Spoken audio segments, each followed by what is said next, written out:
Est-ce que vous savez ce qui se passe le 8 mars? Le 8 mars, ça doit être journée mondiale de quelque chose, non? Mais je ne sais pas de quoi. C'est pas une journée européenne? Ah oui. C'est la journée de la femme. C'est le moment de revendiquer certaines choses. C'est le seul truc pas patriotique encore français quoi. Mais, Je pense que ça stigmatise encore plus la femme. Il ne faudrait pas qu'il y ait une journée de la femme ou une journée de l'homme. C'est... voilà. Mais ça me semble intéressant de rappeler que ça peut permettre d'ouvrir le débat, ce qu'on fait malheureusement pas forcément, et que les questions d'égalité entre les sexes, c'est quand même important. C'est une très bonne idée, mais il y a tous les jours une journée de quelque chose, alors c'est un peu noyé, vous voyez. Justement, pourquoi il n'y a pas de journée de l'homme?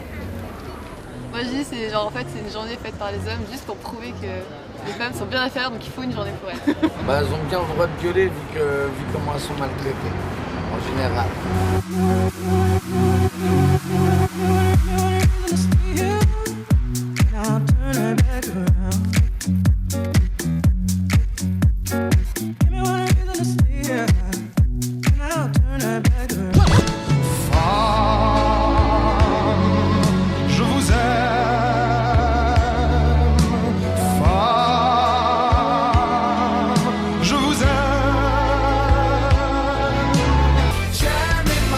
On se sent plus beau à côté.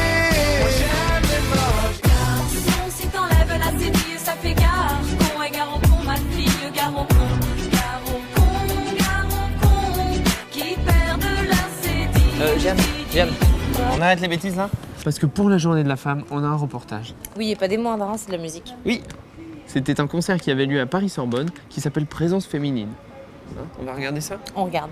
Et j'ai bien aimé les chansons, là, mais Ouais. c'est dit Garcon, moi je t'ai pas insulté. Bah, moi. si, quand même. Enfin, Ah non, t'as dit que j'étais moche. Ok, allez, à la limite. Eh oui.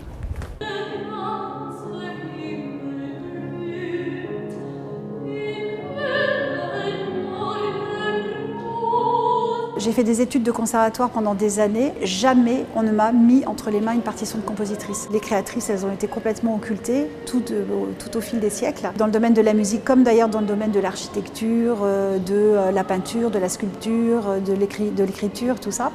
En tant que femme, je ne m'étais jamais posé la question de la création au féminin et ça, je trouve ça terrible. Mais ça prouve le degré d'oubli dans lequel ces créatrices sont posées, puisque au départ, on ne se pose même pas la question. C'est une double mort, en fait.